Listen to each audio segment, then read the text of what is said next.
I want to share a story. I want to share an experience with you. This week I had I don't know if I want to call it a fortunate or a misfortunate opportunity to go to a heart hospital and get a angiogram done, where they go up in an artery and look in your blood vessels and see if you have any blockage anywhere. So I've been having this problem with feeling bad and feeling like I'm completely fatigued and getting cold sweats, and I've been dealing with this for several months now. And in addition to the tinnitus that everybody knows about, but I had to get this done because my doctor, my cardiologist, a really well-known cardiologist here in Manta, Dr. McGill Machuca, failed me on a stress test. You know, we did echogram, we did a stress test, we did EKG, and he felt like there was some concern. He wanted to see, go as far as he could to examine me and determine why I'm feeling so bad. And so what we discovered is I don't have any blockage. That's the good news. The bad news is that besides having to be in this ICU for a day and spend the night in this hospital, which I'll tell you about in just a minute, he just said that I have endothelial dysfunction and coronary artery ectasia. That's CAE. So it's basically, I guess it's two conditions can influence your long-term cardiovascular health and require careful management. It's basically what it is. It's a thickening of the blood. So I have thick blood.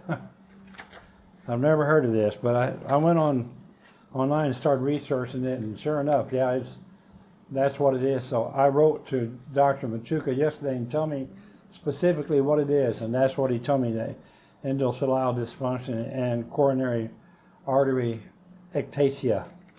And so, and it's treatable. I'm not going to die from this. Both the doctors that worked on me, both of them patted my belly and told me I need to lose weight, you know. And I said, well, tell me something new. I mean, you know, this is something I've been hearing for several years now. I like being fat, but I guess I'm going to have to lose some weight. But anyway, so I want to tell you what I had to go through to get this done here in Manta. Folks, it's not anything like it is in the North America, okay? Hospitals are not the same. And also, everything depends on what kind of insurance you have. And I've talked about this before. The difference between IESS, government insurance, and private insurance. And I apologize for the horn. Okay, they stopped. And so, the IESS or private, and I have only private. But I can guarantee you, soon I will have both private and IESS. And I'll tell you the reason why. So, in a minute. So, since Dr. Machuca was not in my network, I had to pay him essentially up front and then submit all the paperwork and get a reimbursement from the insurance company, which in my case is Sweden. Sweden's South America. I had to pay him $8,000 up front to get him to do this angiogram. And there goes the Ecuadorian Air Force. They're playing. Okay.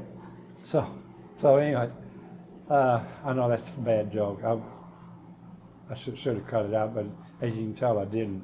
But anyway, so I had to pay him this money up front for him to agree to do the angiogram.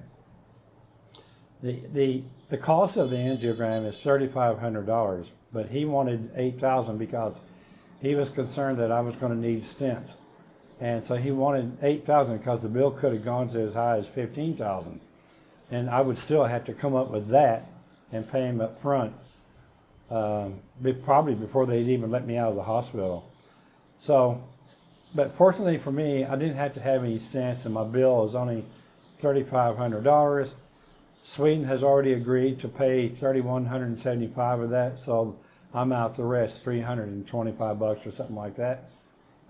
Which I'm okay with that. So, but I've got to tell you, he kept me in the first place.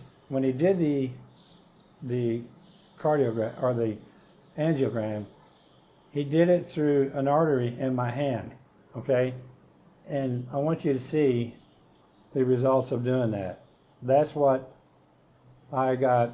That's the results of compression from the compression bandage that he put on my arm to help clot that entry point where he went in to my artery right there. And so I have this gigantic bruise on my arm. I tell people it's a new tattoo. It's a tattoo of Ecuador. But anyway, yeah, see, there's Manta right there. But anyway, after the procedure, he wanted to keep me in ICU for the majority of the day so they could monitor me. And then I would get a private room.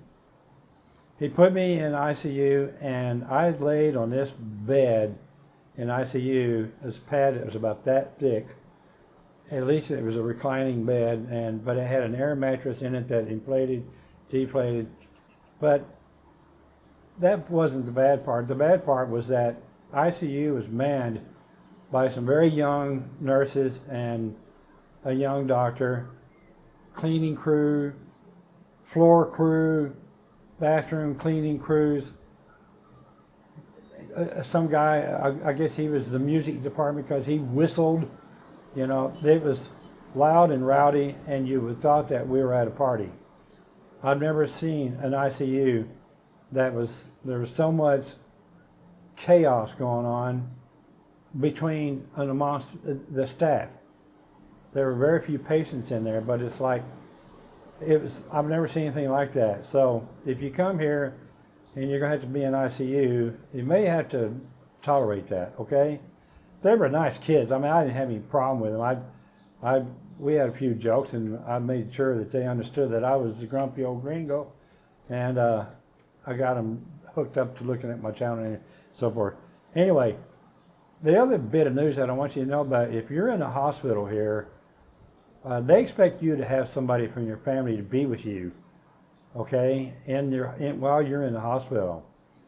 When it was time for me to go to my private room, they wouldn't take me up to my private room until my family member was here. In this case, it would be Stella. She was going to come and stay with me. And they expected her to spend the night and sit on a couch in my room or somewhere, you know, and be with me. And I told her I'd be. I said, about 9:30, I ran her off and told her, go home. If they stop you and ask you, just keep on walking. Don't worry about it. I'll deal with it. Because, I mean, I didn't have to have any stents, so I didn't have any real threat. And I was already beyond, you know, the point of being at risk. So they, you know, it made no sense for me to have her there with me, you know. So, and then of course, to sleep in that room was almost impossible because every 5-10 minutes the air conditioner made this wheezing noise. Somebody outside dropped something like a mop bucket or something. I don't know what it was, but it was very difficult to sleep in this place. It was nice and clean and beautiful, and as a matter of fact, looking out my window, I could see this building that I live in right here. So, anyway, it's turning out. Everything's okay. I'm only going to be out of pocket a little over $300. Dr. Machuca has already told me Monday I'll send him the routing information, and he'll send me my money back. And then next week I'll start on a new medication regime, and to try to thin the blood out a little bit and make me feel better. Okay? That's it. That's all that is for this. I just wanted to let you know because a lot of people have been writing to me and asking me what's going on, and life is good. Okay? So thanks for watching, and I'll see you on the next one. Okay? Ciao, ciao.